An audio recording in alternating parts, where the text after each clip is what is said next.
I made a cool video and I'm going to show you how I did it. I'm James Archer and I make videos about making videos. I'm going to show you a recent video I made and then I'm going to show you behind the scenes of how I made it. Here we go.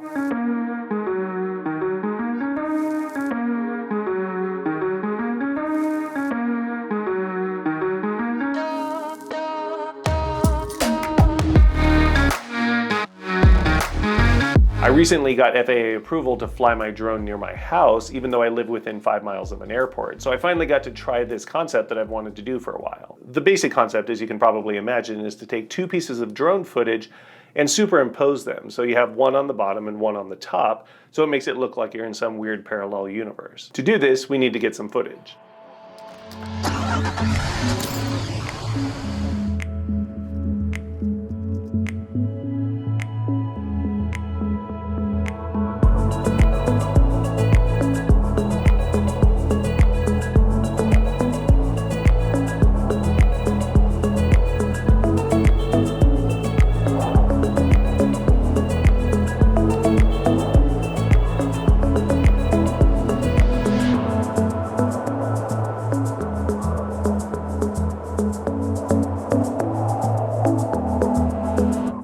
If you ever doubt my love for you, just know that it's 107 degrees out and I'm out here standing on top of a concrete parking garage to show you how to do this.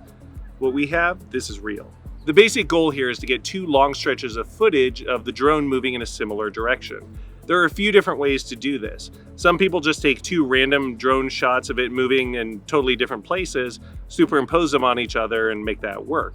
I'm personally a fan of getting shots from the same area, but just pointing the drone in opposite directions. For example, if I have the drone moving sideways to the east, I might have it facing north for one shot and then south for the following shot. There are two benefits to this. The first is that the lighting and the weather conditions are going to be pretty similar, so they should line up pretty well. The second advantage is shadows. A lot of times when people are doing this, they're not really thinking a whole lot about the shadows, but unconsciously we pick up on if the shadows don't look right in the two sets of footage. If I have one facing north and one facing south and the sun is in the west, then the shadows, when I reverse it, are going to be pointing the same direction. So in this fantastic world, it's going to look like you have land up here, land down here, and then the sun in a common place pointing the same direction because the shadows line up.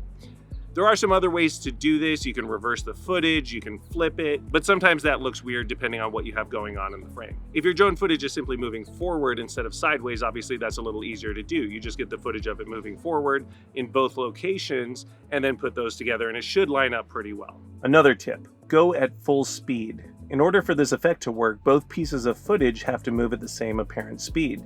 If you just jam the stick over, you know the speed will be approximately consistent between the two.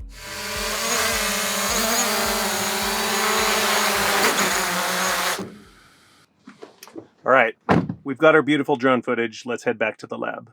I'm not going to give you a detailed step-by-step. You can probably figure this out on your own using the editing software of your choice. I'm just going to give you a high-level overview of the basic principles. Put both clips on the timeline, rotate one of them around, mask it and feather it right around where you want the two skies to blend together. Scrub through it so you can see where there's any weird movement because of the drone's variability. It won't be perfect. You might not notice it as much when you're watching it at normal speed, but scrubbing through it will help you see the weirdness. Then put some motion and rotation keyframes in there to straighten things out.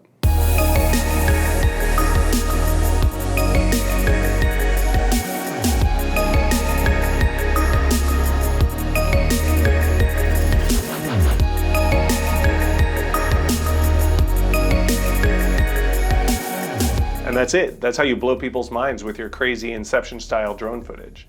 If you like this video, you should check out some of the other videos on my channel.